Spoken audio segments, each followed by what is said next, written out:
Greetings. In my previous presentation, I exposed the ridiculous and absolutely invalid nature of incitements made by a certain Facebook group titled "'Tis a Shame That So Many Books Go Unburned," incitements toward extreme censorship of any ideas that diverge from a radical Catholic dogma. Now, I have since been informed by an individual who is acquainted with the owner of said group that the group may be an elaborate experiment in anti-humor, essentially a farce with hours of effort devoted to attempt to elicit reactions from individuals who are naturally, as sane people would be, opposed to said censorship. Now, I do not know whether this characterization is true or false, whether the group's intentions are genuine, or whether they are serious. But in any event, if this is a farce, it has certainly continued to develop. It seems that my own novel, Eden Against the Colossus, has been included among this group's list of banned works. Well, I must say I'm amused and flattered to be included in a rather exclusive club with the likes of Epicurus, John Locke, Friedrich Nietzsche, J.K. Rowling, and Philip Pullman. This group's members truly do me an honor by placing me in such exalted company. But I think the issues surrounding this group, whether or not its members are serious about what they are saying, would encourage us to ask the question, why is it a good thing to tolerate all kinds of free speech, including the free speech of this group, no matter how vile or hateful it may be, no matter how unusual it may be, no matter how much it might depart from our intuitions or from our own understanding of what is true or what is good? Well, there are several reasons why free speech of any kind ought to be tolerated. The first and foremost reason is that the right of free speech is a natural extension of the inalienable right to private property, as outlined by John Locke, an individual whose works this group, of course, seeks to ban. Now, the right to private property means the right to keep and to dispose of every object acquired by means of the fruit of one's labor or the consent of another individual. That includes objects that make it possible to disseminate information, things such as paper, writing materials, computers, audio broadcasting equipment, and a host of other implements of communication. If the right to do with these implements as one sees fit is breached, then there can be no talk of a genuine right to private property in any kind of sense. Because intrusions on what one may do with instruments of communication would have to be so severe as to nullify any other kind of private property or security therein. For instance, what kind of private property could an individual have if the government or some kind of individual or group that deemed itself morally superior could pry into that individual's home and see what books he is reading, or what books he is publishing, or where and how he's disseminating information, what opinions he is including in objects that constitute his property?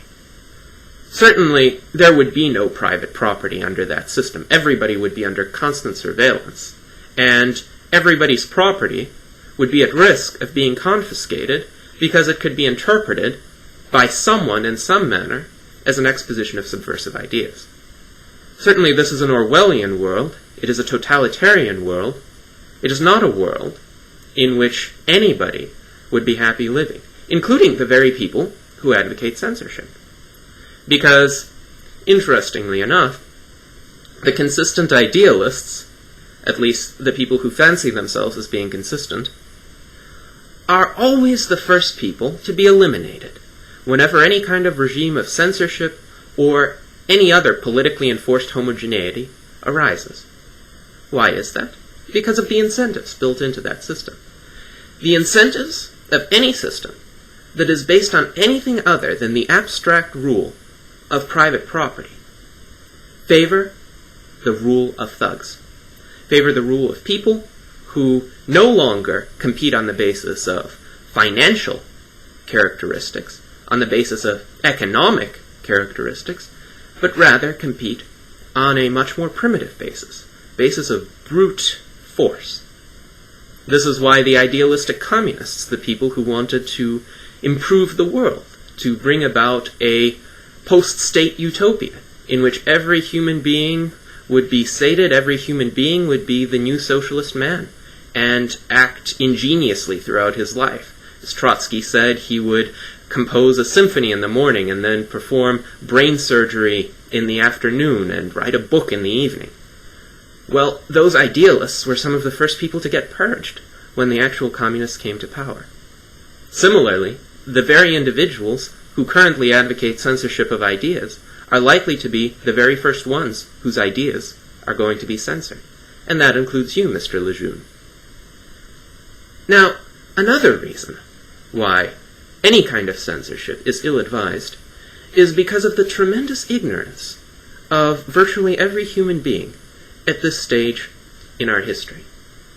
The fact is, despite the tremendous progress that humankind has made over the past 3 centuries in, say, medical science, we still know virtually nothing about the workings of the human body.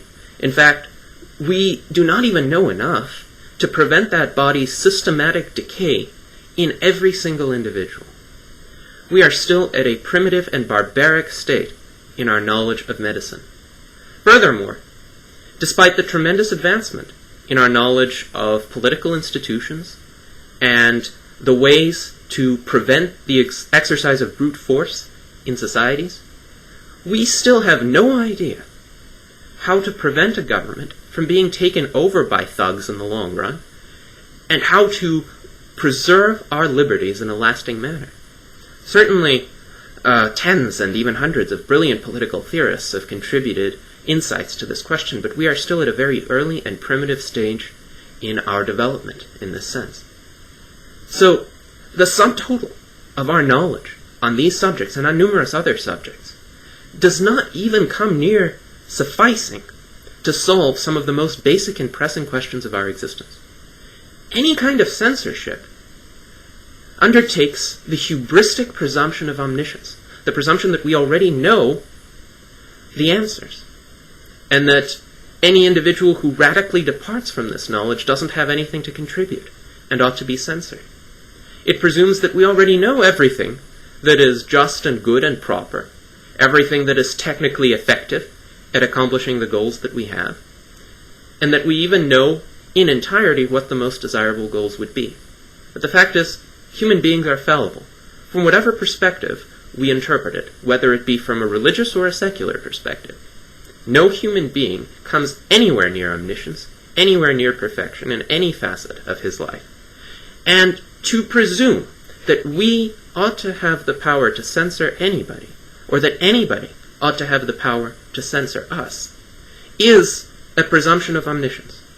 It means that we, a priori, assume that that person has no validity in what he's saying. There are no circumstances under which that person's insights may have anything to teach us. And it is not a presumption I am ready to make. It is not a presumption that any intelligent person is ready to make. Now, that applies even to that very Facebook group. If it is true, and I am woefully ignorant, and therefore I do not know whether it is true, that this group is an experiment in anti-humor, this experiment, including my involvement in it, may have something to teach me, and may have something to teach anybody else who is involved in it. So, to be consistent with the principles of free speech and private property, I say, let it continue. The ideas are wrong, but the rights are sacred, and they must be preserved.